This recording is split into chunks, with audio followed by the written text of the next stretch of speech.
Salut, c'est Rudy et je vous souhaite la bienvenue pour ce nouvel épisode des Secrets du sport. Le but de ce podcast est de vous partager ma passion du sport et notamment de découvrir les secrets d'entraînement des champions. Qui sont-ils et que font-ils pour performer au plus haut niveau? Si vous ne me connaissez pas, je suis Rudy Koya, fondateur du site superphysique.org destiné aux pratiquants de musculation sans dopage que j'ai fondé en septembre 2009. Sur ce site, j'ai écrit des milliers d'articles, fait des milliers de vidéos et j'ai fait des podcasts depuis maintenant plus de 10 ans avec toujours la même ligne de conduite, trouver des réponses à mes questions. Sur ce site, vous retrouvez une partie de ce que je propose, que ce soit en termes de compléments alimentaires, notamment destinés à améliorer votre santé, et bio, mais aussi une application SP Training, des livres, des formations, ainsi que du coaching à distance.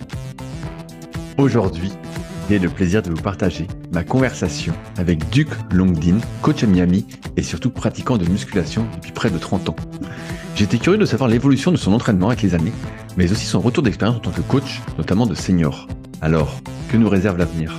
Bonne écoute. Salut Duc, t'as la forme ou quoi? Super, salut Rudy, mais merci beaucoup pour ton invitation. Ça fait super plaisir. En fait, comme tu sais, je suis toujours curieux de savoir ce que l'avenir me réserve, étant donné que tu es un peu plus âgé que moi et que tu fais de la muscu aussi.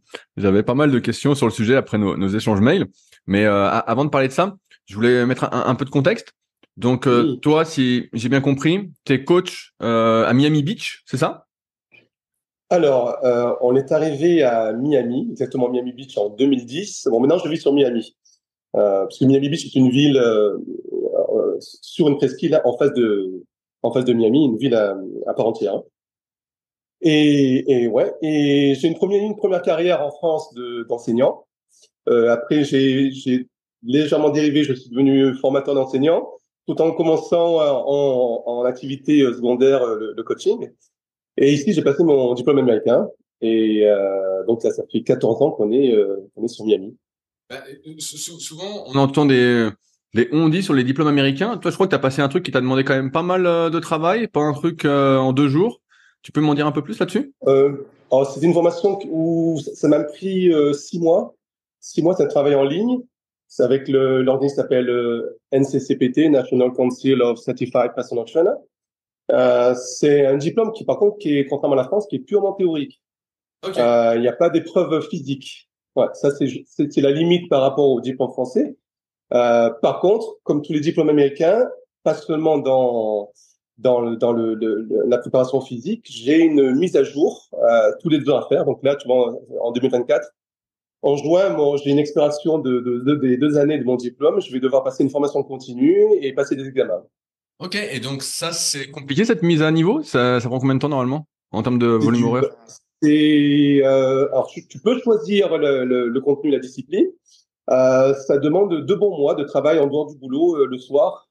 Et enfin pour mon cas personnel, hein, après passer l'examen. Par contre, voilà, les examens sont aussi en ligne, mais c'est vrai, c'est du temps. Et c'est quoi comme mise à jour, par exemple? Alors, tu peux choisir les thèmes aussi bien sur la santé, la nutrition, le travail de force, la prévention des blessures, le travail sur l'ostéoporose, le HIIT. C'est assez varié en fait. Bon, ça c'est l'avantage. Tu peux choisir le contenu. Ok, Voilà. et toi, donc, Moi, t'as choisi quoi? je l'oriente beaucoup hein, sur la prévention des blessures, sur l'alimentation, la santé, et un peu moins sur la force maintenant. Voilà. Mais c'est Et intéressant. Alors, personnellement, moi, j'en ai pas besoin de cette mise à jour parce que je suis constamment en train de lire, regarder, écouter des podcasts, notamment les tiens, me documenter, acheter des bouquins, regarder des vidéos. Je fais ça quotidiennement. Je peux pas. Bon, je suis pas à ton niveau. Toi, tu as une soif de savoir, mais quotidienne. Tu sais, tu te lèves, hop, podcast, tu manges, hop, podcast, et tu t'écris, tu fais des recherches. Bon, ça, c'est ta vie, ça, là. Ouais, ouais. Mais moi, je dis, ouais, j'ai cette envie, j'ai cette passion. Donc, c'est pas, j'ai pas cette nécessité de mise à jour. Mais bon, il faut le faire et bon. On est aux États-Unis et c'est aussi un business puisqu'il faut payer cette formation, il faut payer l'examen et il faut payer mon diplôme, enfin, la certification, la nouvelle certification. combien ça coûte ça? Alors, formation plus examen plus nouvelle certification, je dirais entre 300 et 500 dollars. Hein. Ah oui, donc c'est pas si cher comparativement à la France où tu dois passer un BPGEPS ou Ah oui, oui, oui, oui. t'évites à Ah oui, oui, 6-7 000 euros. ah oui, oui, oui, c'est astronomique, ouais, tout à fait. Ouais. Ah ouais. Voilà.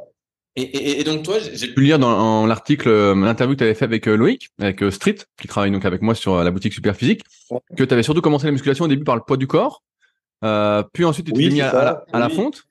Et donc moi, oui, j'en étais resté là. J'en étais resté là. Donc, oui. Alors, c'est vrai que j'ai commencé tard. J'ai commencé tard la musculation en salle, à l'âge de 24 ans. Et maintenant, à l'âge de 24 ans, il y en a qui ont 15 ans d'expérience de salle déjà.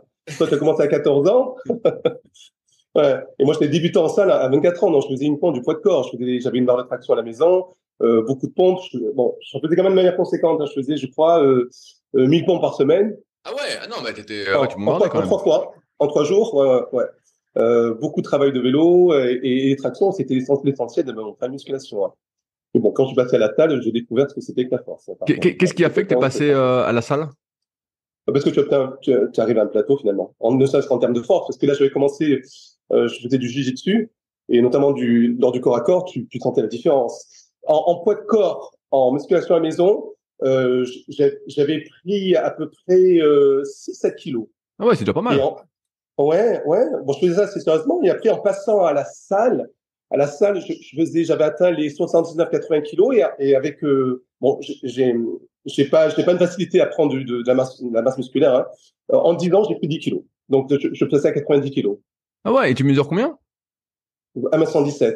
Ah ouais, bah, t'as été balèze alors. Ouais, ça va. Naturel, évidemment. Toujours naturel. Mais bon, mon physique de 1,17 m pour 90 kilos, quand je vais dans certaines salles de gym, j'ai l'air d'un débutant gringalet par rapport non seulement à mes collègues, mais aux simples clients. C'est un autre monde, c'est un autre monde. Ouais. Donc là, quand tu arrives aux États-Unis, que tu as passé tes diplômes, excuse-moi, je suis un peu enroué d'un coup. Euh, Est-ce que ça a été facile de t'installer en tant que coach ou est-ce que tu as dû travailler un peu à côté dans des salles en tant que salarié? Alors, j'ai jamais travaillé en salle, j'ai fait uniquement du particulier. J'ai Comment t'as fait alors pour fonctionné. avoir des particuliers dès le début? Alors, ben, j'avais mon expérience, j'avais commencé à travailler dans l'école française et j'avais un réseau français. Et j'ai commencé par les parents de l'école française. Et le bouche à oreille s'est vachement développé à partir de ça. Pendant mes premières années, ça a été la communauté française. Et après, j'ai commencé à démarcher les hôtels, enfin les hôtels de luxe, et notamment un hôtel sur Miami Beach où tu reçois certaines célébrités, des VIP. Tu vois, il y avait Bono, Federer, là il y avait Drake. Bon, bon. Et la chaîne concierge était française. Le contact s'est super bien pas passé. Et, et j'ai commencé ensuite donc à pouvoir travailler avec une clientèle américaine, notamment certains plutôt aisés. Et donc là, j'ai développé une clientèle américaine. Ok, donc tu as vraiment été, parce que je pense qu'il y a pas mal de coachs ou de jeunes coachs qui nous écoutent. Tu as vraiment été un peu au culot, quoi. Tu as été te présenter directement à l'accueil. Alors, T'as pas juste j'ai envoyé un fait une mail. recherche sur Internet de l'adresse email de la chef concierge. J'ai réussi à l'avoir au bout de plusieurs heures.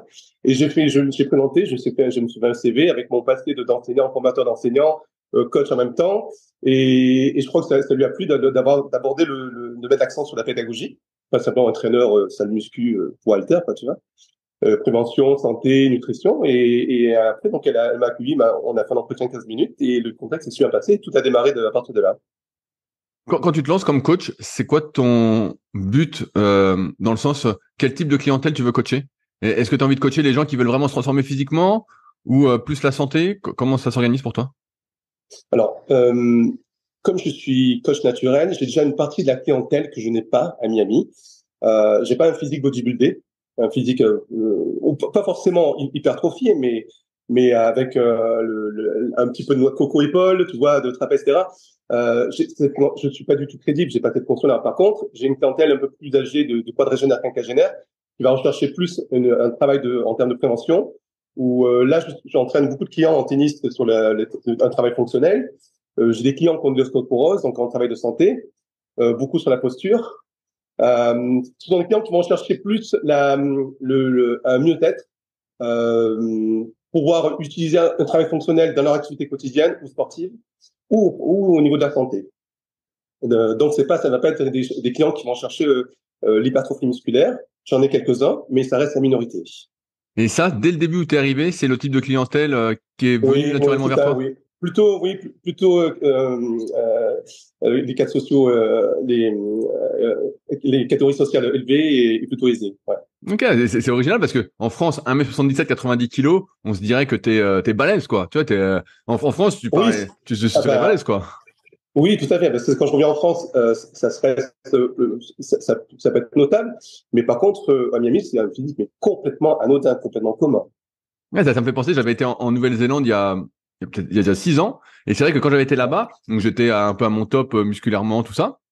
Et quand j'étais arrivé là-bas, je voyais les Néo-Zélandais qui avaient des os énormes, qui avaient des carrures énormes. Et tu sais, c'est pas qu'ils Ah, étaient musclés ou pas, mais en fait, ils avaient tellement de carrures que la vache paraissait justement pour un maigrichon, quoi, limite. Hein. Tu sais, je passais, ok, là, alors tu qu'en avais. France, en France, j'étais énorme, quoi, à côté de la plupart des gens. Ouais, parce que tu mesures 1m95, c'est ça? Ouais, c'est 95 ça, ouais. kilos, quelque chose comme ça? Ouais, bah, à l'époque, je faisais 100, 102, 103 kilos pour Ah oui, 1m95. oui, ah oui, oui, oui. Donc, ouais. Donc ouais, Ah donc ouais. non, mais j'étais assez balèze et c'est vrai qu'en Nouvelle-Zélande, j'étais arrivé, je dis oulala, putain, ils ont tous des gros os. Je dis ouais, c'est pas du tout pareil. Je dis là, tu passes pour un maigrichon quoi. Tu passes presque inaperçu. Ouais. Alors qu'ici, donc, j'ai un physique complètement commun. Un minimum athlétique, mais ça reste très courant, très basique. Et j'ai pas ce petit supplément chimique qui va me distinguer de la population.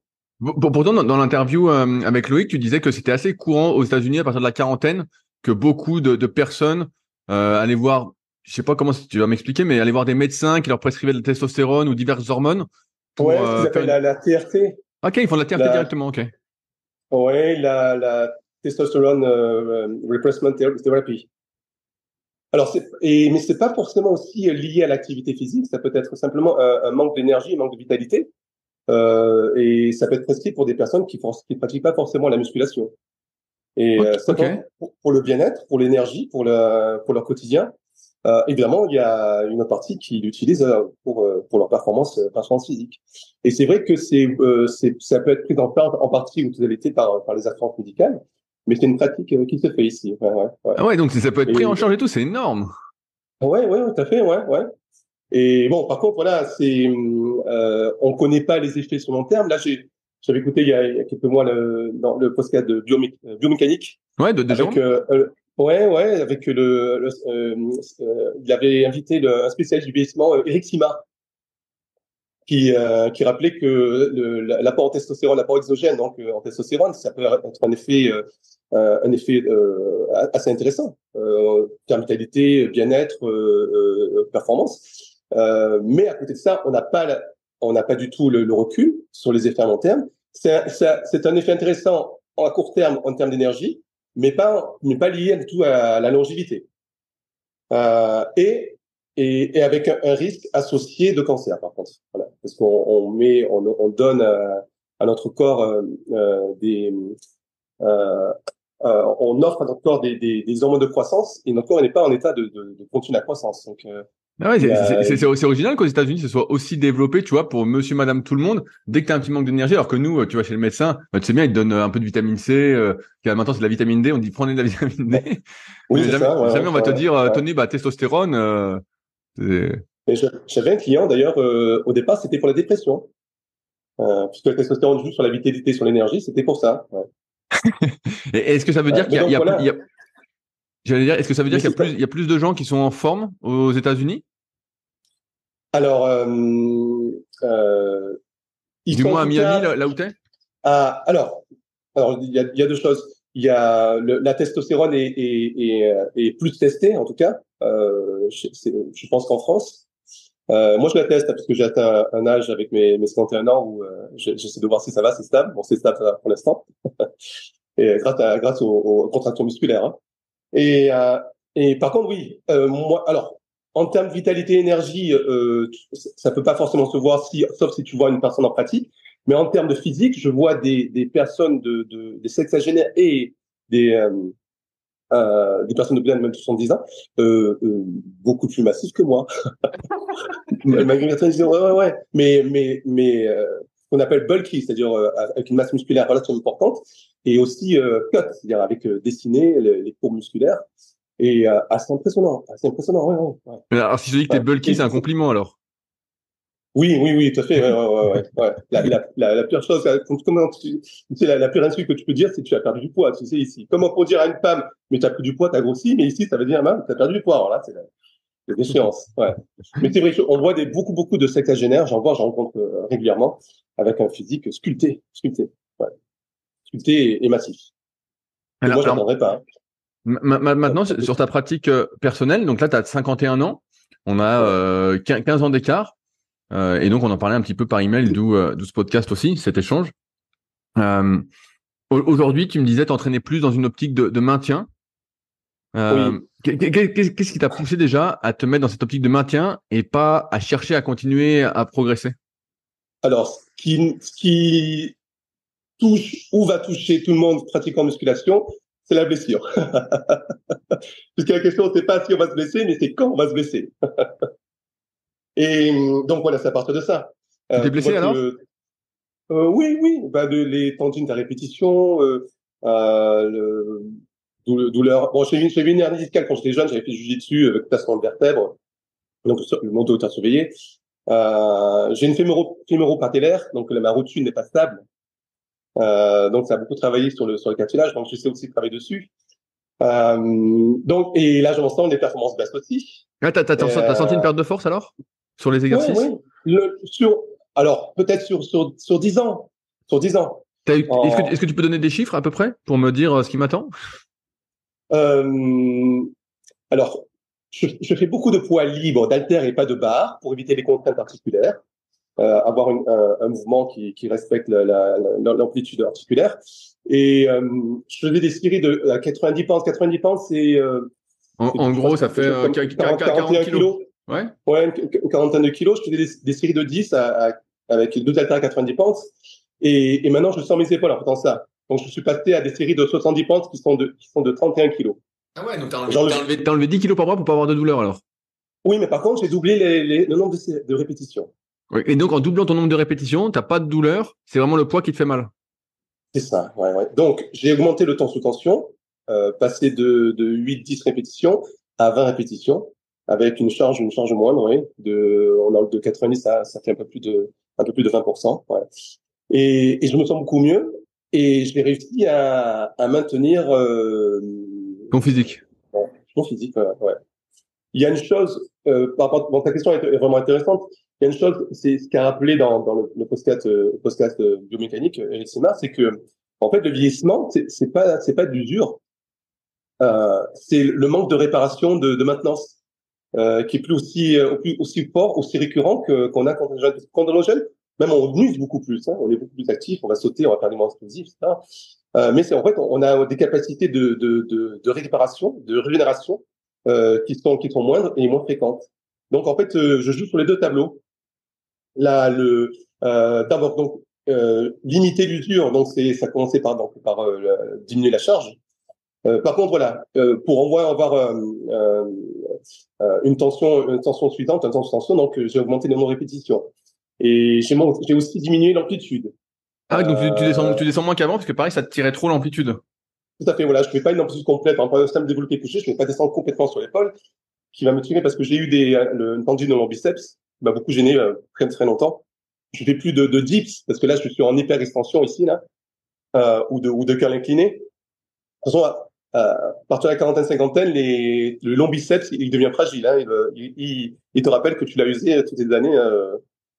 Euh, voilà. Donc, en termes de charge, en termes d'amplitude, et aussi de récupération en termes de jours. Tu vois, j'avais l'habitude de m'entraîner 3 séances et je prenais un jour off et après j'enchaînais 3 séances. Maintenant, je m'impose 2 jours off entre les trois séances. Tu fais comment alors là pour ta répartition alors? Alors, je reste sur des groupes musculaires. Hein, je fais du pull. Alors, je fais pas c'est plus ou moins le PPL, sauf que je suis pas sur dans cet ordre-là parce que je mets du lower body, du bas du corps Entre les deux séances hauts haut. du corps. Donc, ça va être du PLP, pas du PPL. Ok. Et donc tu fais quoi? Tu fais PL, repos? Alors, Non? je fais du pull, du legs et après du push et Ok. je fais 2 jours de repos. Ah Et ok, je tu prends reprends 2 jours de repos complet alors. Ouais. Et j'ai senti la différence. Ouais. Eh Donc la ouais. récupération en termes de jours de repos, mais aussi la récupération en termes de minutes entre les séries.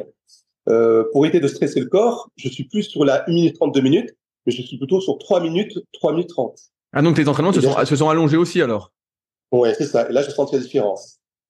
Ah Là, en ouais. termes pour limiter les usures, j'ai aussi augmenté mon temps d'échauffement. Entre l'échauffement spécifique, articulaire, travail de rotateurs, préparation de tous les muscles qui sont Comment travailler? directement. Ouais. Et entraînement spécifique avec les séries graduelles légères, je suis entre 15 minutes, 20 minutes d'échauffement. Et avant, t'étais à combien? À 10? Maximum. Ah oui, maximum. Ouais, oui, ouais. Ah, Ah, c'est l'été tous les jours à Miami, j'ai bien compris. c'est ça, c'est pas 7-8 minutes. Oui, ça me fait penser, tu sais, à Miami, comme t'as la chaleur, le soleil toute l'année, il y a il y a pas l'échéance du printemps où les beaux jours reviennent. On va se mettre en t-shirt, en débardeur, on va sortir les jupes pour les femmes, etc. On découvre son corps, on a pris du poids pendant l'hiver. Et donc, on a cette pression pour préparer le maillot d'été. Et ici, tu es en t-shirt, en maillot toute l'année. Donc, tu as finalement entre guillemets, hein, une pression sur ton apparence physique qui est continuelle. Je ne découvre pas à la fin de l'hiver, oh tiens, j'ai pris du bide, j'ai pris des cuisses, j'ai pris etc. Tu vois, là. En dehors de cette perte de force qui Ouais. n'était pas vraiment une perte de force parce que finalement, c'est les douleurs qui arrivaient qui ont fait que tu as diminué les poids et que tu t'es entraîné, on va dire, plus intelligemment, que tu n'as pas forcé ta nature. Euh, et est-ce que tu as perdu aussi de la souplesse, tu vois, de la mobilité, tout ça? Oui, parce que lorsque je pratiquais le jiu-jitsu, j'étais très souple. J'ai arrêté le jiu-jitsu, je pense, vers ouais, vers 30, ouais, Ah bah, 36 ans. à mon âge. Ouais, je suis passé au Krav Maga. Et par contre, voilà, j'étais très souple pendant le jiu-jitsu et j'ai perdu par manque de pratique et par le vieillissement des tendons. Ok, donc tu sens que même maintenant quand tu t'étires, la souplesse, si tu t'étires, tu vas me dire, mais que ça vient pas comme avant? Oui, oui, et un surétirement peut être aussi à cause de tendinite Ah, aussi. donc tu le sens tout Voilà. de suite si tu tires trop, quoi. Alors qu'avant, l'amplitude t'était pardonnée, quoi. Ouais, l'amplitude, la mobilité et l'amplitude de l'extension complète du surétirement, ouais, il y avait aucun problème. Ouais. Et là, tu le sens. Ouais.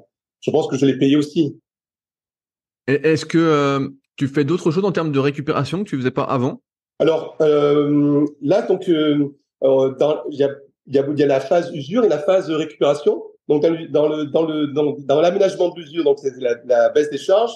Donc, en contrepartie, on augmente les répétitions. C'est l'augmentation du jour de repos entre les séances, l'augmentation du temps de récupération entre les séries, c'est l'allongement du temps d'échauffement et notamment d'échauffement général. Je crois que c'est essentiellement ça, la charge. Voilà. Oui, je fais beaucoup moins de travail explosif. Tu sais, dans la phase positive, je vais le faire, mais ponctuellement, mais pas aussi régulièrement. Alors qu'avant, tu pouvais exploser et t'avais pas de soucis aussi, quoi. Oui, c'est ça. Ouais. Et là, par contre, ouais, Là, tu tu le sens que sens quand en termes. t'exploses, c'est traumatisant, car moi, je le sens un peu déjà. Des fois, je me dis, C'est ah, ça. ralentis un peu et hop, pas de douleur. Et si Ouais. j'accélère, je dis, oulala, c'est pas bon, ça. Ouais, ça, tu le sens au niveau autant articulaire qu'en termes de fatigue, de récupération. Et ouais, bah, ça Ouais. ressemble. J'ai remarqué un truc personnellement. Je sais pas si tu le fais, c'est plus en termes de compléments, d'alimentation. Nous, tu sais, bah, avec Oui, là, Superphysique, je suis sur cette phase de maintien et de récupération, de maintenance ouais, et de réparation, ça, je l'ai aussi développé. Là. ouais, bah, Oui, justement, pardon, je t'ai coupé, pardon. c'est pour ça que je te lance un peu dessus. Nous, avec Superphysique, on a Ouais. sorti du collagène il y a quoi? Il y a maintenant 2-3 ans, du collagène marin.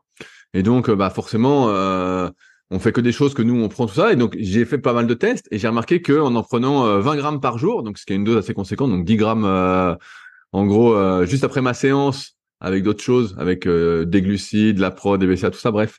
Et je reprends encore au goûter, donc 20 grammes par jour, je sens un effet sur les articulations, tu vois, je sens que ça récupère mieux. En plus, bah voilà, des oméga 3, tout ça. Mais bref, moi je te pose la question, est-ce que tu mets en place des stratégies nutritionnelles que tu mettais pas en place avant pour cette longévité? Oh, oui, tout à fait, oui, ben, notamment au point de vue nutritionnel, notamment en termes de compléments alimentaires. Ben, j'ai découvert grâce à ton podcast avec Vincent Folono la coenzyme Q10, l'antioxydant contre les radicaux libres. Donc là, je l'ai commencé et tu sais, comme j'ai des clients qui ont mon âge, ils sont super intéressés. Bon, ils ne connaissaient pas. Donc vous allez la vendre sur le site, parce que je crois aussi. Ben on va la vendre, oui, mais tu sais, alors je te l'ai dit comme ça en avant-première, mais en fait nous c'est toujours très long parce qu'en fait on fait un sourcing, on cherche la bonne source, le bon labo, Ouais. ensuite on a un prix, ensuite il faut le commander. Bon bref, ça va pas sortir au moins avant Donc, c'est 6 mois un long quoi. process. Ouais, Ouais, c'est un long il y en a au moins pour process. 6 mois, mais ça va arriver forcément puisque moi qui suis un peu plus dans les sports d'endurance, ça m'intéresse Ouais. fortement. Ouais.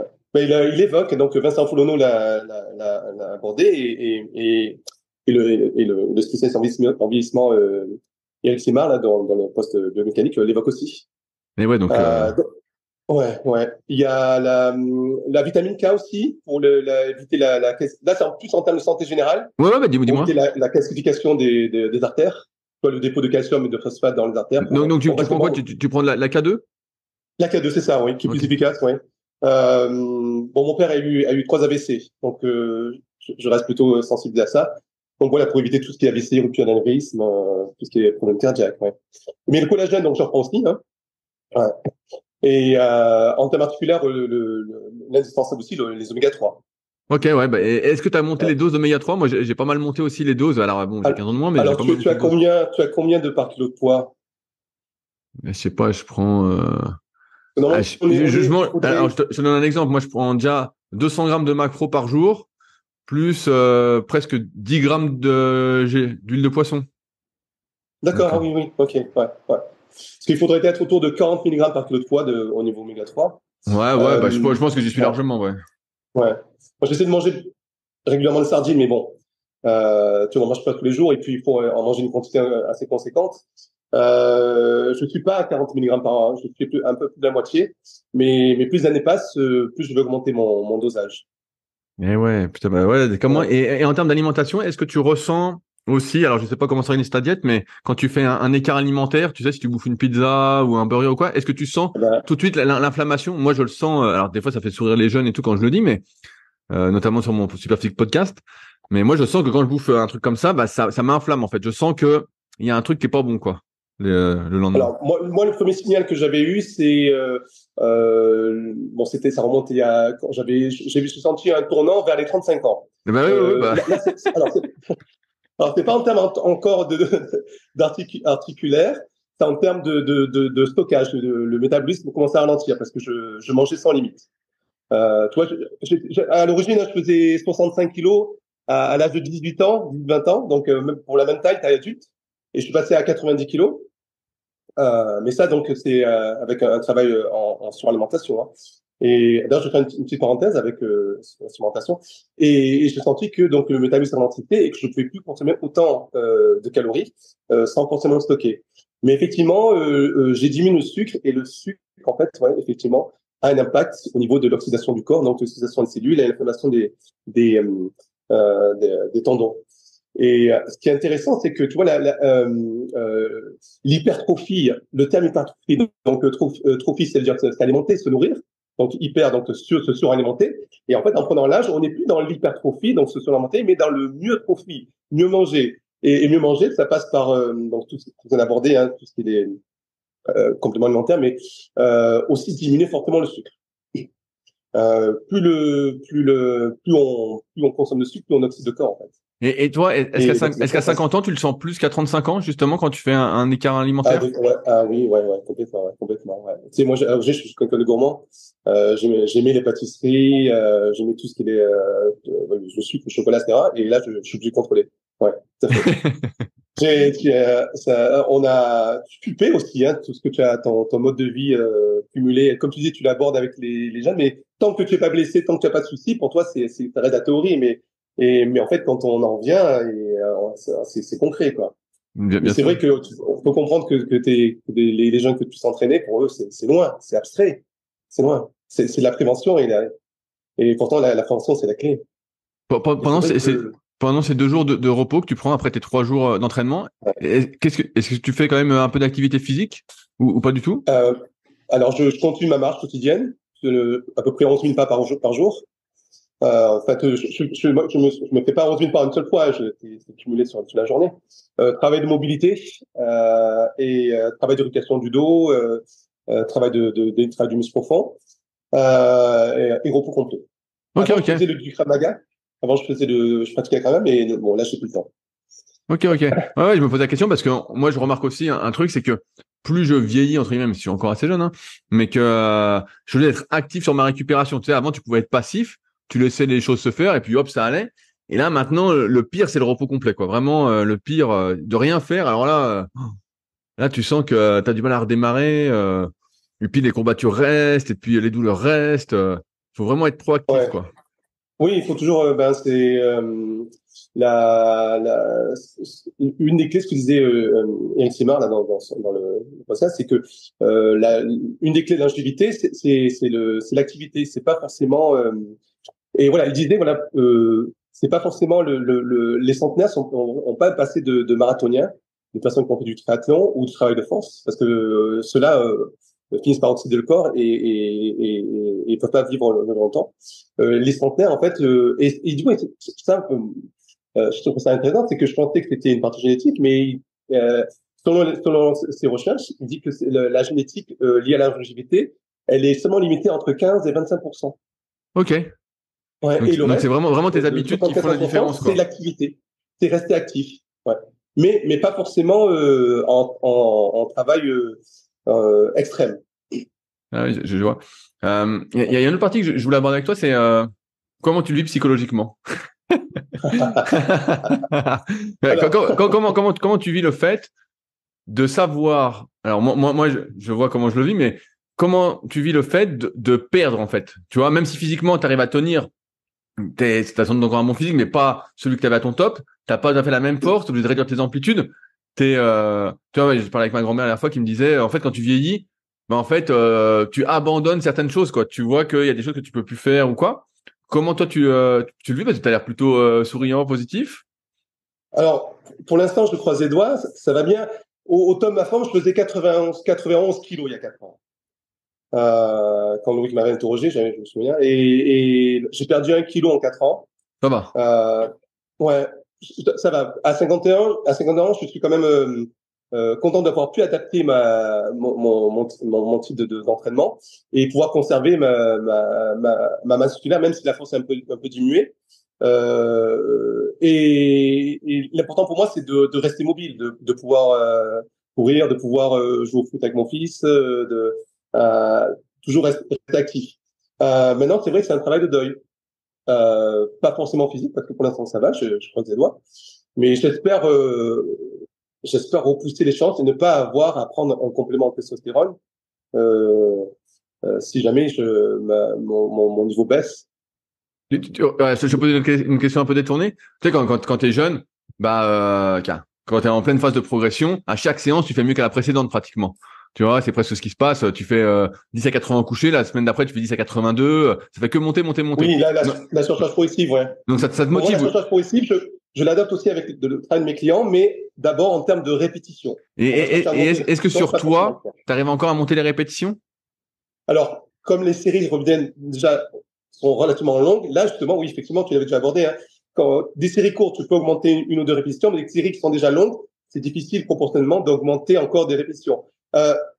J'arrive en temps de forme, mais en tout cas, ce dont je suis satisfait, c'est de pouvoir terminer, garder la difficulté de la série, terminer la série avec difficulté. Pas forcément aller jusqu'à l'échec parce que c'est traumatisant, mais j'arrive encore à garder ce jus pour cette énergie pour terminer les séries avec, avec difficulté. Je voudrais juste faire une petite parenthèse. Par contre, voilà, c'est une forme de deuil. Peut-être pas autant que Fabrice, parce que je crois il s'est reconverti hein, dans la Pour pratique sportive. l'instant, Hein. il va revenir, je le sens. Ouais, parce qu'on n'abandonne jamais quelque part la situation. Euh, par contre, je suis content de pouvoir maintenant d'avoir une meilleure connaissance de mon corps, de mes articulations, d'avoir beaucoup plus d'expérience, et ne serait-ce qu'en termes de santé, de prévention, en termes ne serait-ce qu'alimentaire, d'avoir plus une intelligence de travail, ça je le compense, pour mieux vivre. Et pas forcément. Mais toi, tu te rends plus. Maintenant, tu fais, je crois, 2 full body, c'est ça? Ouais, Et j'ai rechangé. Je fais deux half et je vois que je de regonfle. half? Avec deux half, je regonfle là, mais D'accord. Et du lower body, tu en fais? ouais, Donc, c'est 2 half? je fais, je donne un truc rapide. Je fais pec dos épaule et je fais cuisse bras. D'accord, 2 séances par semaine, hein? Ouais. Ouais, et le reste, c'est kayak, mais tu t'es mis à la course. Après, je crois qu'il y avait une Ouais, blessure. là, je cours 2 fois par Tu semaine te et je remets fais la 5 marche. séances de kayak. D'accord, ouais. Moi, je crois que tu avais dit que tu faisais du 11, 10, 11 séances par semaine, quoi, en tout. Ouais, là, Cumulé, je quoi. suis à 9 et puis après, je marche pas mal aussi. Dès qu'il fait beau, je vais marcher avec mon chien. Mais Ouais. je sais pas si ça compte. Est-ce que tu arrives malgré tout, tu vois, à rester motivé pour aller t'entraîner? Dans le sens où comme tu n'as plus vraiment Oui. de progrès, tu vois, peut arriver des séances où bah, tu peux peut-être faire moins bien, ou pareil que la semaine précédente, tu vois, t'es plus dans cette phase de progression. Est-ce que ça te motive quand même d'aller t'entraîner pour te dire, je vais faire la même chose que la dernière fois? Oui, parce que j'ai envie de conserver mes capacités, aussi bien physique, force ou esthétique, et que justement, l'âge avançant, une semaine d'arrêt, tu perds tout. Alors tu prends jamais d'arrêt alors? Si, mais des petits arrêts, mais tu sais, quand je suis en vacances, je fais peut-être deux séances, 3 séances par semaine, mais en maintenance, en entretien. Eh ouais, donc tu t'arrêtes jamais vraiment complètement. Non, une semaine complète sans musculation, ça peut arriver, mais peut-être une fois par an. Mais je sais qu'une fois j'avais été malade, j'avais arrêté 15 jours, et il m'a fallu plus d'un mois pour retrouver mes performances. Ok, ouais, je pose la question parce que j'ai un copain là, pareil, qui a la cinquantaine, qui fait du kayak tout ça, qui s'est arrêté quelques mois. Et il me disait que lui, bah, d'avoir arrêté là, il mettait un temps fou à revenir. Et donc, mais il était pas aussi sérieux que toi toutes ces années. Donc toi, tu as aussi tout le vécu derrière. Euh, Comment tu vois ton avenir maintenant en termes de musculation? Et est-ce que tu penses que tu vas devoir encore, alors je te fais faire une prédiction d'avenir, mais réduire encore les amplitudes, allonger encore les séries, mettre plus léger, te reposer plus, faire moins de volume d'entraînement? Comment tu vois la suite? Je, je pense que oui, je pense qu'à terme, oui, forcément, parce que j'aurai plus du tout la même force. Mais je reste positif et optimiste parce que là, je réussis à trouver une routine où j'arrive à prévenir les blessures tout en maintenant les Ton niveau? exercices que je me suis posé. Voilà mon niveau. Voilà, c'est ça, ouais. Ouais. Et ce qui me pousse aussi, c'est que Gundy le rappelait, hein, le meilleur sport contre le vieillissement, c'est la musculation, contre l'ostéopénie et l'ostéoporose. La contraction musculaire densifie les os par réaction. Là. D'ailleurs, actuellement, j'ai 2 clientes avec l'ostéoporose. Et tu sais, l'ostéoporose, j'avais une connaissance théorique, donc c'est un risque sévère de fracture. Mais jusqu'à ce que je commence à travailler sur l'ostéoporose, j'ai découvert qu'est-ce que ça veut dire risque sévère. C'est parce que donc l'ostéopénie, donc c'est le premier stade de perte de masse osseuse. Hein, je crois que c'est à partir de 11% de perte de masse osseuse, on entre dans l'ostéopénie. Pénis, c'est une carence, hein, je crois que ça veut dire 40 déficit. Et au-delà de 11%, on rentre dans l'ostéoporose. Et là, on appelle ça le risque sévère de fracture. Mais pour ça, j'avais une connaissance uniquement théorique. Et en fait, l'ostéopénie, tu tombes, tu te casses un os. Mais l'ostéoporose, tu ne casses pas un os parce que tu es tombé. Tu tombes parce que d'abord, tu t'es cassé un os. Tu as des vertèbres qui sont tellement friables, elles se cassent. C'est des maladies silencieuses parce que tu n'as pas forcément mal. Tu perds 2-3 centimètres, mais tu vas perdre l'équilibre et là, tu vas tomber parce que tu as un os qui s'est cassé, qui est tellement Ah ouais, friable. donc là, t'es C'est vraiment à ce point-là. fragile, quoi. C'est à ce point-là, ouais. J'ai une cliente. Alors, normalement, toutes les connaissances que j'ai pu acquérir, c'est que tu ne guéris pas l'ostéoporose, qui est une maladie. Et l'ostéopénie, c'est un état osseux, mais l'ostéoporose, ça reste une maladie. Mais par contre, donc, une cliente m'a contacté en 2016. Elle avait de l'ostéoporose, elle était d'abord l'ostéopénie. Et, pardon, 2018. On a travaillé ensemble jusqu'en 2020. On continue, hein. Je te dis 2020 parce qu'il y a eu Le la Covid? pandémie, le confinement. Et en 2020, en tant qu'il y a la pandémie, elle a fait un test. On avait réussi à stopper l'évolution de l'ostéoporose. Comme quoi, vraiment, la contraction musculaire, notamment le travail de gainage de muscles profonds, il est essentiel. Il marche. Et, et lors de la pandémie, tout était fermé, les hôpitaux, etc. Elle n'avait pas pu faire ses injections. Et donc voilà, quand elle a fait ce test-là, on a réussi à stopper l'évolution de l'ostéoporose sans injection.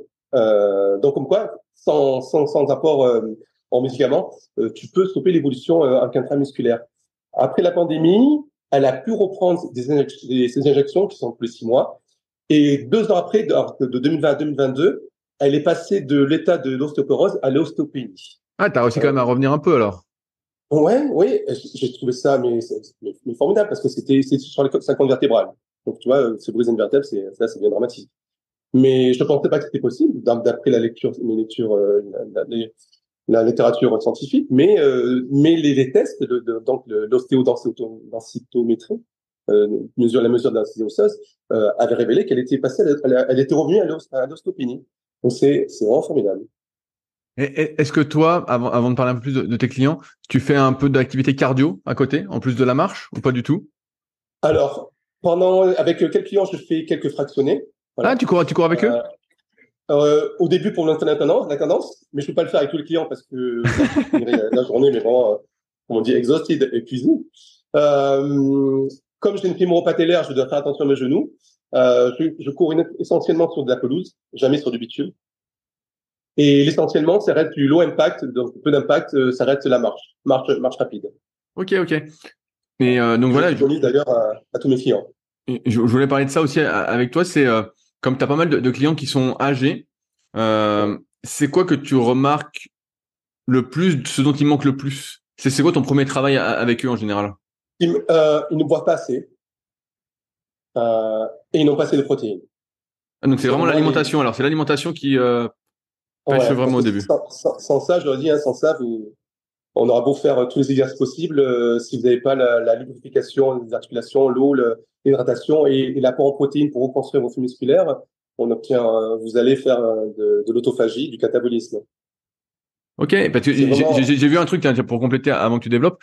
J'ai écouté un podcast la dernière fois donc de mon pote Mathieu de Cyclisme Performance et justement il a interviewé un spécialiste un peu des athlètes master et il disait qu'à partir de 35 ans fallait pratiquement doubler les doses de protéines pour avoir le même effet sur l'anabolisme. Il disait qu'en gros je te donne un exemple à la con ouais, hein, il fallait pas 25 grammes à 25 ans et en gros à 35 ans il fallait que tu prennes 45-50 grammes pour avoir le même effet, je la même comprends. sensibilité quoi. Ouais, effectivement, j'ai augmenté ces dernières années mon taux de protéines, effectivement. J'étais plutôt sur 1,6, 1,8 grammes par kilo de poids. Là, je suis plutôt sur 2 grammes, 2,2. Ok, ouais, ça va, t'es encore, t'es pas si élevé que ça. Et pour tes clients, en termes d'entraînement, qu'est-ce que tu remarques si, tu vois, sur les cinquantenaires et soixantenaires, c'est quoi qui manque le plus? Parce qu'on parlait de mobilité, tu sais, pour la longévité, de force, tout ça. Est-ce que déjà, t'es à Miami, alors peut-être que les gens sont un peu plus en forme que dans le monde, mais est-ce qu'ils bougent bien? Est-ce qu'ils sont déjà mobiles? Ou tu parlais beaucoup d'entraînement fonctionnel J'ai aussi tout à l'heure? Ouais, j'ai beaucoup de clients avec qui je fais pas mal de travail fonctionnel. Je dirais la seule différence peut-être en termes de force, mais en termes d'endurance et de fonctionnalité, de mobilité, la majorité de mes clients sont plutôt bons. Sont plutôt bons. Ouais. Ah, ils sont Après, plutôt bons. Ok, ils ont oui, pas après, un manque. Tu sais, pas pareil, d'un point de vue cardiovasculaire, est-ce que tu remarques pas qu'ils sont plus essoufflés? Tu parlais d'endurance, est-ce qu'ils sont moins endurants? Pour l'instant, ça va? euh, alors, pas autant que la force. Ouais, pas autant que la force. Ouais. Mais c'est vrai ils sont beaucoup moins endurants qu'une personne de 30 ans. Oui, ça c'est sûr. Ouais. Ouais. Mais c'est le premier critère, ça sera la force. Et sur leur entraînement, donc toi qui étais toujours entraîné, ben voilà, tu as un rythme d'entraînement qui est assez élevé. Pour ces personnes que tu as en client, comment ça se passe? Combien de fois par semaine ils s'entraînent en moyenne? Est-ce qu'il y en a qui s'entraînent tous les jours? En- Alors oui, alors en moyenne, l'immense majorité, 80%, c'est 2 fois par semaine. Après, moi, je leur demande de faire une activité annexe ailleurs. Le minimum, c'est marcher tous les jours. Et j'ai un client que j'entraîne en haute saison. À Miami, la haute saison, c'est de novembre à juin, à peu près. La période où il y a beaucoup moins d'humidité, c'est la période touristique, hein, la chaleur est agréable. C'est un client qui vient à Miami, il est à Boston, et je l'entraîne 7 jours sur 7. 7 jours sur 7 et Euh, il a quel âge? voilà. Il a à peu près mon âge. Alors comment tu fais pour ne pas le Alors, détruire? sur ces 7 séances, il y a une séance où c'est uniquement un travail d'étirement, séance de stretching. Sur les 7 séances, il y a une séance où c'est uniquement du low impact, c'est de la marche longue, marche en fractionné ou lente, mais en C'est quoi récupération. marche longue pour toi? Ça peut aller jusqu'à 2, 3 heures. Ah ouais, ok, ouais, donc c'est vraiment beau. Ok, Ouais. beaucoup. Et au possible sur le sable, en variant le rythme, tu vois, en fractionné, en limitant les impacts. Donc, il reste 5 séances. Sur les 5 séances, il y a uniquement deux séances de salle. travail musculaire avec charge. Et il reste donc 3 séances. Les 3 séances, c'est travail fonctionnel.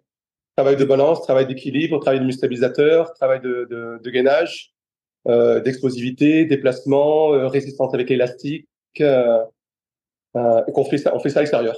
Ok, donc ça, c'est plus de l'entraînement moins traumatisant. En fait, c'est, Oui, je sais pas oui. comment on pourrait ça, mais c'est vraiment de l'entraînement non traumatisant, mais qui fait office de renforcement musculaire Oui, et d'amélioration un peu de tes capacités de mouvement, quoi. Tu bouges mieux. tout à fait, ouais. Mais sinon, Et l'immense majorité, c'est 2 fois par semaine. ah ouais, c'est que j'allais te dire, tu vois, je me souviens des articles de Bruno Lacroix qui écrivait dans Le Monde du Muscle quand j'étais gamin. Et lui, il en était arrivé un peu à cette conclusion que fallait s'entraîner 2 fois par semaine. Il faisait 2 full body par semaine d'1 heure. Et justement, il disait, voilà, marcher un petit peu tout ça. Et à l'époque, on rigolait, on disait, qu'est-ce qu'il raconte tout ça? Et puis finalement, tu vois, on arrive un peu à ça, quoi. Ouais. Et Oui, tu ouais, l'as abordé dans un podcast, je crois, d'ailleurs. ouais, et ben, Ouais, j'ai dû en parler parce que j'aimais bien Bruno Lacroix, je sais pas ce qu'il devient, mais il écrivait des bons articles. ouais. Ouais, c'est intéressant de voir, À partir du moment où on est actif à côté, quoi. ah ouais, Comme toi, tu fais beaucoup de kayak, tu as fait du vélo, tu as fait la course à pied. ouais, moi, j'arrête pas. J'essaye d'être assez actif parce que moi, je suis beaucoup derrière l'ordinateur à écrire, même pour mes élèves à distance. Mais ouais, c'est intéressant cette manière de voir. Et là, tu fais en activité low impact, tu fais de la marche pour le cardio entre guillemets, un peu de fractionné avec tes clients. Euh, Pourquoi tu fais pas, par exemple, du vélo ou C'était mon premier sport, le vélo. ah, En parlant des arts martiaux, j'ai adoré le vélo. J'ai adoré le vélo. Après, voilà, c'est juste contextuel. La conduite à Miami, elle est un peu dangereuse. Elle est plutôt incivique. Et tu as beaucoup d'accidents, de renversements, de vélo. Donc, j'ai arrêté le vélo depuis que je suis à Miami. À mon grand et, regret. est-ce que tu as des amis ou des contacts de personnes qui sont comme toi, qui ont presque 30 ans de muscu et qui continuent et qui font les mêmes conclusions que toi un peu sur l'entraînement? Non, dans mon entourage, je suis un ovni. Ils sont pas trop. Ouais. Parce que la science, ça reste vraiment un monde à part. Ouais, non, un monde à part. Non, c'est que mon entourage par la clientèle professionnelle.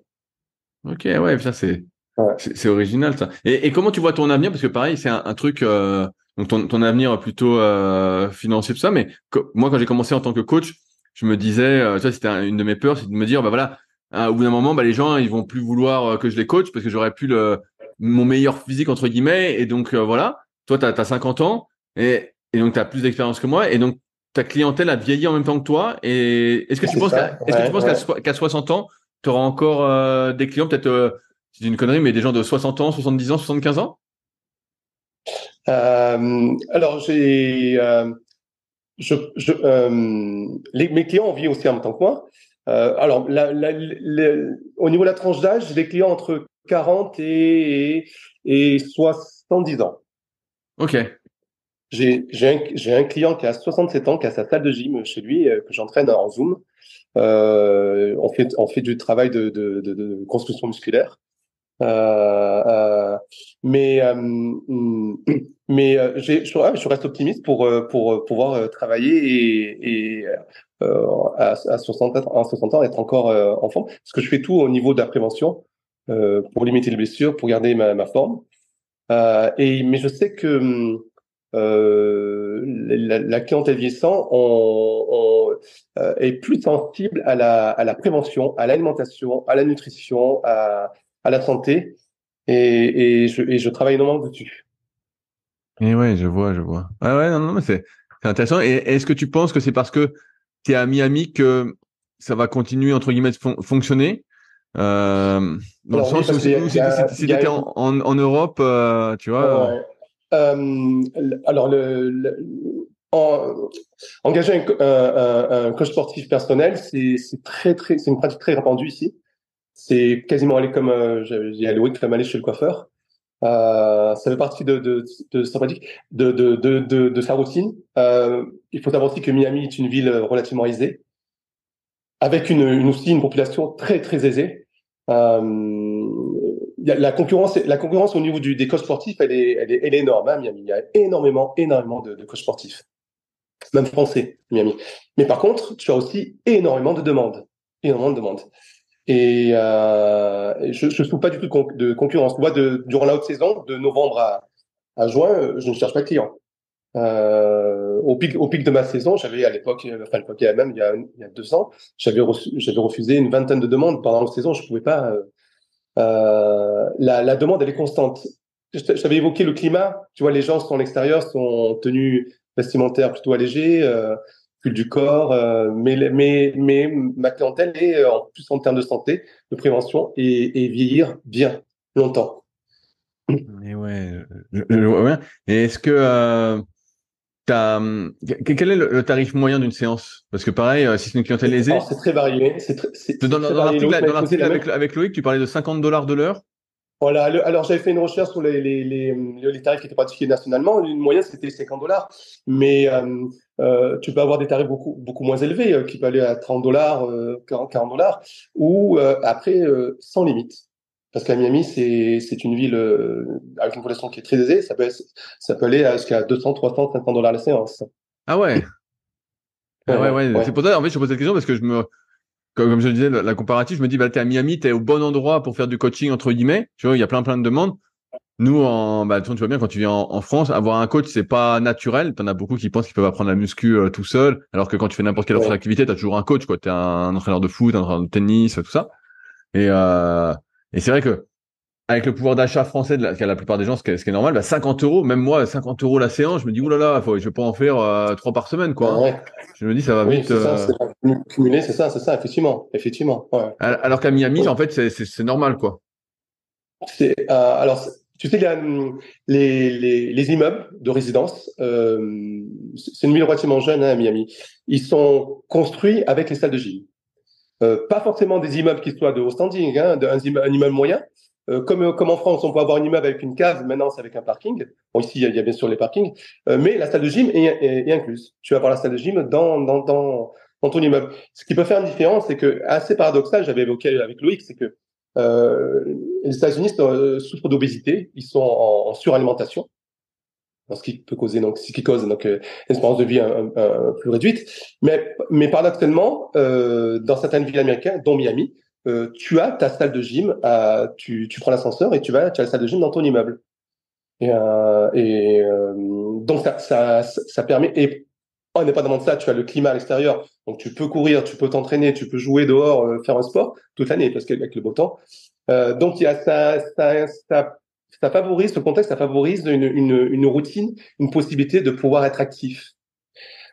Plus le pouvoir d'achat qui reste élevé, voire très élevé, il y a vraiment la demande, elle est, elle a explosé depuis la pandémie. Tu sais, avec le télétravail, les gens d'abord se sont installés à Miami, les gens du nord des États-Unis sont venus s'installer durant le confinement. Certains sont restés ou certains ont acheté, investi, beaucoup ont acheté, investi.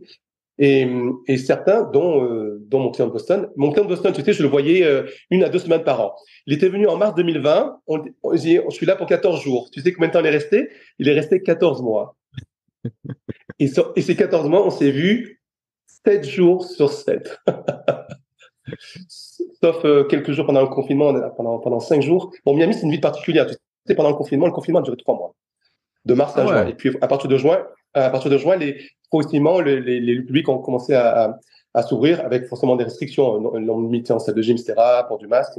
Mais la Floride est un État vraiment à part des États-Unis, avec qui, qui va être relativement entre guillemets indépendant. Il n'est pas forcément à l'opposé. Tu vois, New York ou la Californie, le confinement a duré plutôt 1 an, voire 1 an et demi.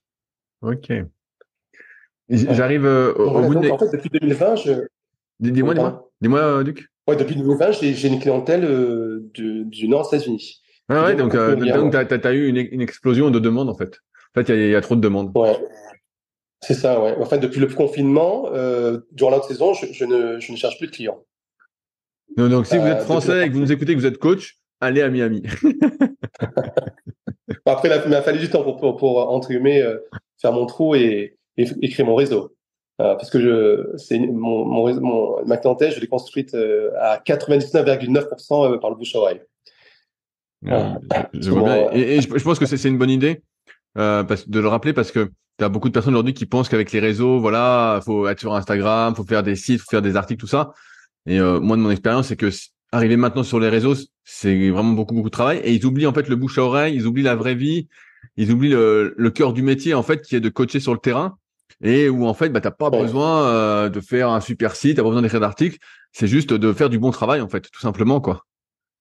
Tout à fait, ouais, ouais. Et j'ai eu beaucoup de demandes où des clients me disaient, mais moi, je veux pas un programme en PDF, je veux pas une application, je veux quelqu'un qui me conseille, qui soit là devant moi, qui me dirige, un échange. Euh, et depuis la pandémie, entre parenthèses, une autre parenthèse, j'ai développé le Zoom. Je faisais pas de Zoom avant. Ouais, Ok. Ouais, donc ça c'est ouais. original. Comment tu le vis bien ça de faire des séances à travers Zoom? Oui, oui, c'est ça. C'est que j'ai du matériel. Mes clients ont du matériel, voire leur salle de gym, chez eux, hein. C'est plutôt clientélisé. Donc, c'est super pratique. Ok. C'est super pratique. Ouais. Mais effectivement, ouais, l'échange humain pour ma clientèle est prépondérant. J'arrive au bout de mes questions, Duc. Est-ce qu'il y a des sujets qu'on n'a pas Ouais. abordés que tu voulais aborder? Non, je crois on a fait le tour là, parce que j'avais réfléchi sur ouais, dans les entraînements, la manière d'entraîner mes clients, le contexte. Bah, j'ai hâte de voir ce que l'avenir te réserve, en tout cas, vu que tu es en avance, heureusement ou malheureusement, sur moi. Tu Mais sais, à 36 ans, moi j'ai l'habitude de dire vous êtes des teenagers ouais, encore. ouais, mais bien sûr, bien sûr. Ben, Ouais, moi aussi, je me dis, je suis jeune et tout, mais je compare, comme j'ai commencé tôt, à m'entraîner vraiment à fond, je sens la différence, alors que celui qui démarre à 30 ans, bah, il sait pas, en fait, car il sait pas. Il savait pas comment c'était à 20 ans, comment c'était à 15 ans. Moi, j'ai l'impression, en tout cas, de me souvenir que, à 20 ans, c'est quoi, c'est 2007 et tout, 2008, ouais, j'étais invincible, quoi. Vraiment, c'était, comme tu l'as dit tout à l'heure, je me réparais de tout, je me régénérais de tout. Les petites erreurs, c'était même pas des erreurs, tu sentais rien. Maintenant, comme toi, car comme toi, à moindre niveau, je suis obligé quand même de réduire un peu les amplitudes ou alors de mettre très léger pour utiliser ces amplitudes-là, pour maintenir une certaine mobilité. Donc, et puis, comme je disais, en termes de compléments, d'alimentation, même si j'ai toujours été comme ça fait plus de 20 ans, mais c'est vrai que une sortie de route se pardonne beaucoup moins que c'était le cas il y a 10 ans, quoi. Et comme toi, bah, moi, ouais, j'ai senti une différence à partir de 30. Puis là, bon, bah après, chaque année, je sens une petite différence, mais bon, ça va pour l'instant, c'est vers 30, vraiment la grosse différence.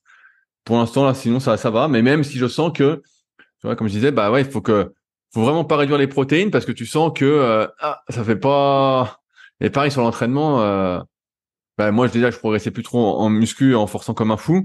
Mais je vois bien que, bah là, je reprends un peu avec mes deux halves. Mais c'est vrai que sinon, tu peux vite perdre, quoi. oui, oui, tout à fait. Oui, vite perdre et derrière, pour revenir, ça devient encore plus Ah bah oui, c'est difficile. plus dur. En fait, à chaque fois, on parlait de mémoire musculaire pendant longtemps. Oui, t'as une mémoire musculaire de ce que t'as eu, mais plus les années passent, moins celle-ci est active en fait. Oui, c'est ça. Oui, oui, oui. Tout comme la mémoire, il faut l'activer en mémorisant. Ah ouais. Le muscle, si tu l'actives pas, oui, effectivement, plus le temps est de rupture, d'arrêt est long, plus la reprise va être difficile et très longue. Là, tu es à 2 entraînements par semaine. Au mieux de ta forme, enfin, au mieux de ta forme, non. Tu as fait Ouais. un choix de vie aussi, hein. Tu as fait un choix de vie, plutôt travailler plus en endurance, tourner vers le kayak. Euh, Tu étais à combien d'entraînements avant quand tu t'entraînais au Bah, plus? en fait, c'est que je m'entraînais 4 ou 5 fois par semaine, mais les séances étaient très très très longues. En fait, tu sais, Combien de temps? je rigolais souvent, mais les séances ça durait 3 heures, 3h30 quoi. Tu vois. Ouais, ouais, En fait, bah, tu ouais, vois, tu parlais d'échauffement. Vu que je m'étais assez lourd, donc j'étais plutôt fort, et bah, déjà, tu as 30 ou 40 minutes d'échauffement avant d'arriver à tes premiers trucs pour essayer de pas te blesser. Si tu fais tes séries, bah, tu prends 3 4 minutes entre chaque série parce que tu forces pas mal. Et donc, tu fais plein ouais. d'exos. Tant que tu as du jus, tu continues. Donc, en fait, des fois, tu es là, tu t'as 3h30, tu dis, putain, j'ai passé la matinée, puis ensuite, bah, en fait, t'es rincé, quoi. Est-ce que tu t'alimentais durant les 3h30? Ouais. Moi, j'ai toujours pris pas mal de BCA et de glucides. Donc pareil avec Ouais. Superphysique, tu sais, on fait des super glucides et des super BCA, tout est super chez Superphysique. Mais ouais, moi j'en prenais pas mal, hein. Vraiment, je mettais des doses. Tu faisais quel poids à cette époque? Bah c'est bah au mieux, je pense que mon meilleur compromis c'était vers 101, 102 kilos. Oui, d'accord. Et là, tu es autour de 95, c'est ça? Exactement. Oui, d'accord. Et est-ce que tu te sens mieux? en termes fonctionnels. Je me sens plus Ouais, dynamique. notamment par la pratique du kayak. Bah, je me sens plus dynamique, tu vois, sur mes appuis, comme je cours aussi un peu ou je faisais du vélo, je sens que je suis plus mobile, plus fluide. Tu vois, je suis plus fluide. Pour ça, je parlais de fluidité, Ouais. mais c'est plus ça. Alors qu'avec la muscu, j'étais un peu verrouillé, tu vois. Même Oui. si j'étais pas verrouillé par ma masse musculaire, il y avait quand même, tu vois, t'étais toujours gonflé, quoi. T'étais toujours en surcompensation glycogénique, Oui. donc t'avais toujours un peu de courbature, et puis t'étais toujours gonflé, gonflé, gonflé. Donc t'étais Ouais. moins fluide, mais donc moins dynamique. Donc c'est sûr que là, au jour le jour, tu vois, pareil, quand je faisais au plus gros, je suis monté à 108. Quand j'allais marcher et tout, même si c'était pas un gros effort, après, je sentais que ça m'avait fatigué quand même de marcher pendant 1 heure et demie à 108 kilos. Tu sais, même si t'as l'impression de rien faire, en fait, ça te crevait. Alors que maintenant, à 95 kilos, je peux marcher des heures, même si je suis pas super léger. Pour moi, je suis léger là. En fait, pour moi, les gens me disent c'est pas léger, mais moi, Ouais. je me sens léger, tu vois. Mais, Ouais. Ouais. mais ouais. D'accord. Ouais. Est-ce que tu as senti une baisse de performance? J'ai perdu pas mal de force sur les développés. Parce que pour moi, c'est Oui. très corrélé au poids du corps. Mais tu étais Alors, champion de France junior, non, c'est ça? ouais, j'avais été C'est ça. champion de France junior de développé couché en 2005 et en force aussi. Mais c'était une époque Ouais. où les mecs étaient beaucoup moins forts que maintenant. Maintenant, j'existerais pas au même âge. Ouais. Mais ouais. Et donc, j'ai perdu surtout sur les développés parce que forcément, j'ai moins de cash, je suis moins épais, tout ça.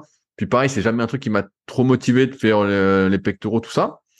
Mais surtout les tirages, pratiquement rien perdu. Sur les bras, j'ai pratiquement rien perdu. Bah, les cuisses, je les fais moins à fond parce que je veux pas non plus avoir des grosses courbatures, mais j'ai pas perdu tant que ça non plus en force. Donc c'est vraiment Tu les fais plus de développer. squat, hein, c'est ça? Ah non, non, ouais, bah je fais du squat gobelet, mais c'est plus du maintien, le squat gobelet, tu vois, c'est plus de la Ouais. mobilité active pour moi. Hmm. Ouais. Mais ouais, sur les développés, voilà, je suis moins fort. Et D'accord. mais bon, c'est pas en termes de masse musculaire, j'ai surtout perdu du bas du corps, effectivement, parce que je cours, tout ça, je vois que ça fait perdre. Mais sur le haut, il suffit que je m'entraîne vraiment bien en forçant un peu pendant un mois, et puis je vois que je regonfle, quoi. Tu vois, là, j'ai commencé à regonfler un peu. Je pense que dans 2, 3 semaines, j'aurais déjà bien regonflé. Ah. Mais Est-ce que c'est ta pratique du kayak intensive qui fait que tu es plus fort en poule, en tirage? non, je pense que c'est plus une histoire de morphoanatomie, tu sais, de longueur osseuse Ah. et musculaire. C'est Ouais. que de base, même si j'étais fort au développé couché, c'est parce que j'en faisais plein. En fait, j'ai commencé par ça, j'en faisais beaucoup, beaucoup, beaucoup. Mais quand tu as des très longs bras et la cage, même si j'ai de la cage, mais j'ai les bras super longs en comparaison, j'ai beaucoup d'amplitude, avec des triceps assez courts, tout ça. Alors que pour les tirages, bah, j'ai le grand dorsal qui est très long, j'ai l'arrière d'épaule qui est très long, j'ai le biceps qui est très long. Et donc quand je tire, je sens que j'ai du jus, quoi. Il y a du muscle qui tire que j'aime moins sur les développés. Donc Ouais. de base, en tout cas, si je m'analysais avec le recul, je dirais t'es un tireur et pas un pousseur. Donc en fait, j'ai retrouvé plus ma nature. Alors que être fort au développé, c'était contre ma nature. Et aujourd'hui, tu vois, quand je force, ben, j'avais expliqué déjà il y a quelques années quand je m'entraînais encore à fond. Et ben en fait, je sentais que quand je mettais plus de 130 au développé couché en série, je sentais que les épaules aimaient pas, quoi. Tu vois, je sentais que ça tirait trop, même en réduisant l'amplitude. Et donc je m'entraînais à 100 ou 110 et ça allait. Et dès que je remontais un peu, voilà, je sens, bah, comme tu disais tout à l'heure, en fait, ça faisait comme toi. Et donc après, bah, je m'entraînais à 100, 110. Là, bah, comme toi, maintenant, je fais soit du coucher serré, soit du coucher haltère, tu vois. Bah, ça va. Ça va parce que forcément, je suis serré, j'ai les coudes un peu serrés, j'étire pas, l'amplitude est un peu réduite, et ça passe tout seul. Ouais. Ouais. D'accord. Donc, ouais. Donc, j'arrive un peu aux mêmes conclusions que toi, mais un peu moins Ouais. pour l'instant. Et là, avec une pratique de 10, 11 séances par semaine, est-ce que tu te vois dans 10 ans pouvoir consacrer autant de temps? Je fais référence à mon cas. Tu vois, je suis papa maintenant. Donc, il y a aussi d'autres priorités, du temps de famille, du temps personnel. Est-ce que dans 10 ans, tu te vois consacrer aussi autant de temps? Ouais, je sais pas trop. Tu 10 vois, ans, j'ai du mal à me projeter dans le sens où, bah, tu vois, faire une séance par jour, ça oui, parce que, tu vois, là, on est lundi, on fait le podcast. Ce matin, j'ai fait ma séance de muscu, j'ai été courir cet après-midi avant notre épisode. Euh, courir, tu vois, je cours, là, j'ai couru 6 km, donc j'ai plus 30 minutes, quoi. Donc, pas grand-chose. Donc ça, je me dis, je peux le faire. Pour l'instant, je me dis, ça va. Mais peut-être qu'à un moment, je vais pas récupérer, justement. Peut-être qu'à un moment, bah, ce sera vraiment qu'une séance par jour. Et déjà aujourd'hui, tu vois, je me limite en termes de nombre de séances parce que des fois, en fait, j'ai envie de faire 2 séances par jour tous les jours. Tu vois, j'en fais une, moi, je me lève, je bosse à fond. Puis à un moment, j'ai besoin de faire une pause. Et là, je m'entraîne. Puis après, dans l'après-midi, des fois, j'ai besoin de faire une pause. Et tu vois, je me freine en disant bon bah je vais juste aller marcher, écouter un podcast ou quoi, alors que avant j'aurais fait 2 séances, quoi. J'aurais fait une deuxième séance, tu vois. Je me serais dit un truc que je faisais beaucoup quand j'étais jeune, c'était je divisais ma séance de muscu en deux, je faisais pec le matin, puis je faisais biceps l'après-midi, des trucs comme ça. Là aujourd'hui, ou même le kayak, quand je m'y suis mis à fond, il y a 2 ans encore, des fois l'été il faisait tellement beau, je faisais 2 séances par jour, je faisais 10 séances de kayak par semaine, 2 muscu, le vélo. Mais là maintenant, je sais que tu vois, bah, j'ai eu un truc à l'épaule cet été qui m'a fait arrêter le kayak 6 semaines parce que d'un coup, en fait, je suis passé de 5 à 9 séances parce qu'il faisait beau et je me dis bon bah faut pas que ça revienne, donc j'essaie de vraiment. Là aujourd'hui, c'est mon rythme, tu vois, 9 séances, c'est mon rythme. Je vois que je suis bien, mais je vois aussi que c'est limitant pour la performance. Parce que si j'en faisais plus, sur le court terme, je serais plus performant. Mais j'ai cette optique aussi aujourd'hui de longévité, et c'est pour ça qu'on a fait ce podcast pour savoir ce qui m'attendait, de me dire, ce rythme-là, il est tenable, ça me fait plaisir de m'entraîner en muscu 2 fois, ça me fait plaisir d'aller courir, ça me fait plaisir de faire mes 5 séances de kayak, même si des fois, aujourd'hui, il faisait, là je suis au Gros du Roi, il faisait 22 degrés cet après-midi, j'étais bon, kayak ou pas? C'est 22 degrés. Ouais, je me disais kayak ou pas, et je me disais 22 non, degrés, c'est super bien. donc je me disais bah non, t'as dit que t'allais courir, tu suis ton plan, tu iras au kayak demain il fait 18 donc c'est pareil. Mais ouais donc j'essaye vraiment de suivre mon plan. Et après bah je suis toujours prêt à l'adapter. Alors que quand j'étais entre guillemets en béton et je sentais pas les effets négatifs, tu vois, j'avais pas eu plein de petits trucs. C'est vraiment la blessure qui me remet en question à chaque fois parce que comme c'est une grosse partie de ma vie de m'entraîner et que j'adore ça, quelle que soit l'activité, c'est plus l'effort en lui-même qui me plaît. Bah je veux pas me blesser quoi. Je veux vraiment pouvoir m'entraîner, quitte à en faire un peu moins, tu vois. Comme disait Jean Texier, j'aime bien cette histoire de mieux vaut en faire moins que trop, mieux vaut mettre moins lourd que trop lourd, mieux vaut moins forcer que trop forcer, tu vois, c'est un peu ça. Et j'essaie d'être dans cette mouvance-là, tout en ayant un rythme qui peut sembler important pour beaucoup de gens, mais qui est aussi ma vie, parce que moi je suis derrière l'ordinateur toute la journée, en train d'écrire et j'adore m'entraîner, tout ça, mais je me fixe aussi des contraintes là-dessus pour pas trop en faire. Et c'est pour ça, comme je disais des fois dans des podcasts Leadercast, un autre de mes podcasts, pour ceux qui connaissent pas, et bah que je me limite, je donne des cours exprès, je me mets des contraintes pour ne pas trop m'entraîner parce que sinon en fait j'ai envie de m'entraîner tout le temps quoi. Ouais. Mais je sais qu'à terme c'est pas tenable parce qu'effectivement je me régénère beaucoup moins vite et j'ai pas l'impression de pouvoir faire beaucoup plus en termes de récupération active, sachant que je fais déjà, moi je m'étire beaucoup, tu vois, tous les matins je m'étire déjà 20 bonnes minutes, des fois le soir je rajoute encore 20 minutes. Dès que j'ai une petite douleur, je fais un peu de massage, j'arrête pas, quoi. Est-ce que tu t'étires à froid ou tu t'échauffes avant l'étirement? Non, bah, après la séance, je m'étire à chaud, mais je tire pas vraiment. Mais le matin, je m'étire pratiquement à froid. Ouais, d'accord. Je m'étire pratiquement à froid, mais bon, après, je m'étire, c'est toujours pareil. Au début, j'y vais doucement, et puis après, hop, je tire un peu plus. Et puis voilà. Et donc, j'ai regagné pas mal de souplesse que j'avais perdue. Pareil, ça c'est un truc que j'ai remarqué, c'est que avec l'âge, avant, la souplesse, elle restait. Là, maintenant, si je saute une journée, ça va. Si je saute 2 jours, putain, j'ai perdu. Je dis, ah ouais. Donc, et si je m'étire 2 fois par jour, par contre, bah là, je vois que je gagne. Une fois, ça maintient. 2 fois, je gagne. Mais bon, on te rend compte, 2 fois par jour, bon, personne ne peut faire ça. Tiens, moi, je peux le faire de temps en temps. Mais pareil, mon énergie est plus limitée qu'avant. J'ai moins de capacité à forcer et à en récupérer qu'avant. Là, quand je force, je sens que, il faut que je me détende, quoi. Et en fait, ça aborde ta première question de podcast, hein, l'objectif. Moi, je t'ai dit donc ne pas se blesser, mais c'est pour pouvoir durer. Exactement, parce que c'est ce qui nous fait plaisir aussi. Santé. Voilà, exactement. Oui, ouais, et être en bonne santé, ouais. Voilà, bien sûr. Oui, pardon. C'est une question un peu plus personnelle, mais peut-être. Vas-y, dis-moi. Podcast, ouais. Non, dis-moi. Est-ce que tu envisages d'être papa? Non, pas du tout. D'accord, ok. Pas du tout. C'est pas du tout mon truc. Donc pareil, j'en ai parlé plein de fois dans Leadercast. Moi, je me sens pas d'avoir cette responsabilité-là déjà. Tu vois, pour moi, j'ai une vision assez pas assez noire du monde, mais pas une vision très positive de l'évolution de celui-ci. Et donc ça déjà, ça me freine énormément de me dire mettre quelqu'un dans ce monde. Voilà, donc forcément, tu te dis bon bah je vais essayer d'éduquer au mieux, tout ça, mais tu sais jamais quel est le résultat. Voilà, même si tu fais du mieux, soit tu te construis, tu vois, mais j'ai tendance à penser que tu te construis soit en opposition, soit en accord avec tes parents. Donc voilà, tu sais pas trop ce que ça va donner. Il y a une grosse part de chance, plus le système scolaire, tout ça. Pour moi, les gens sont de plus en plus fous. Voilà, je vais dire ça comme ça. Ont de moins en moins de bon sens, en tout cas de ce que je peux voir à mon niveau.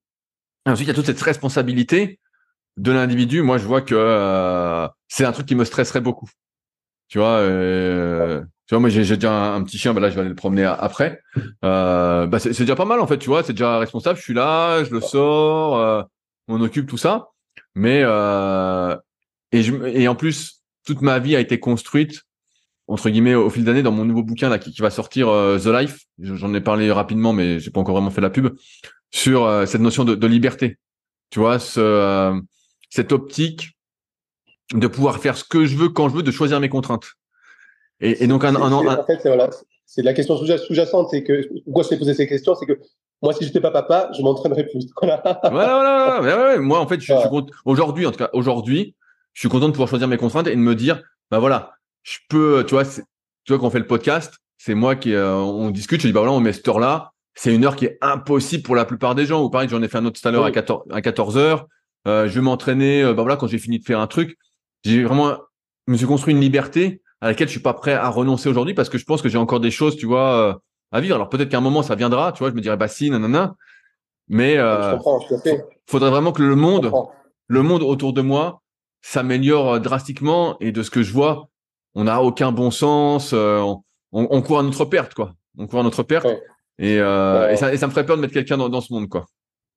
on use la planète, enfin, les ressources de la planète. On a déjà usé je crois chaque année, au départ c'était novembre, mais là on est plutôt, je crois, plutôt proche de l'été. On a déjà usé la potentialité des ressources Bien sûr. naturelles de la Terre.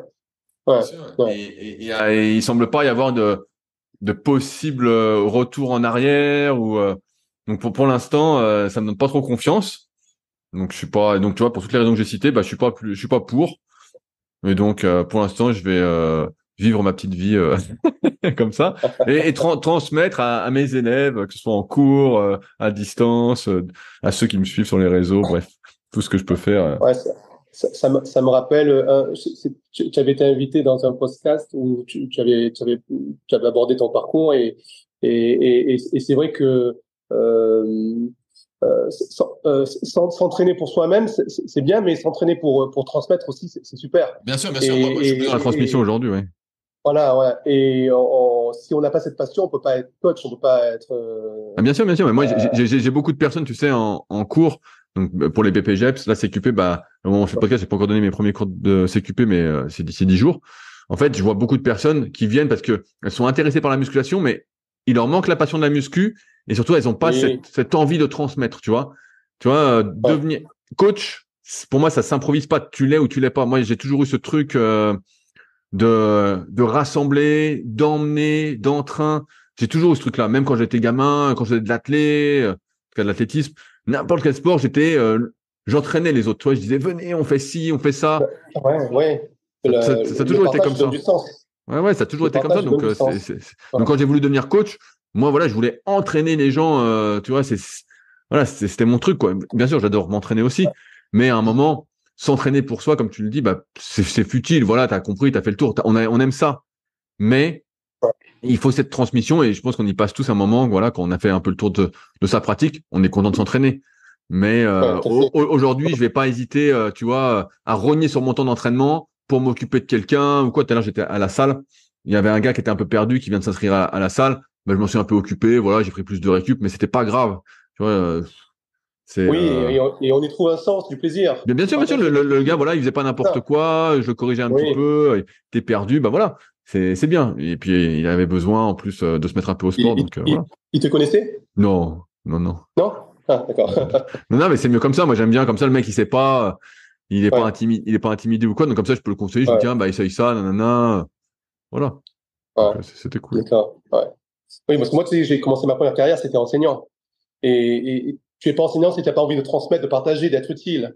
Et là, je le ressens, je réutilise cette fibre et ces compétences que j'avais dans la pédagogie, dans mon métier. Bien sûr, mais c'est que ça. Tu sais, Ouais. un bon coach, à chaque fois, moi, je leur dis aux élèves, c'est pas des connaissances, même si c'est important. C'est de l'humain. C'est de la Ouais. pédagogie. Ouais. C'est de l'humain. Et tu peux écouter n'importe quel coach. Les connaissances, au bout d'un moment, tu les as. Alors, bien sûr, on peut chipoter, voilà, sur le coenzyme Q10, sur, voilà, des petits trucs. Mais la vérité, c'est qu'un bon coach, c'est de l'humain. C'est, vouloir faire évoluer l'autre, essayer de le comprendre, essayer de répondre à ses besoins au mieux. c'est savoir quand pousser, quand ne pas pousser. C'est de l'humain. C'est ça un bon coach. Et ça, parce que les connaissances, finalement, au bout d'un moment, on arrive tous à peu près au même chose. Alors même si après, voilà, on a des petits trucs qui divergent, mais et que moi, je suis toujours surpris que la morphoanatomie, les cycles de progression, tout ça, soit pas si adopté que ça.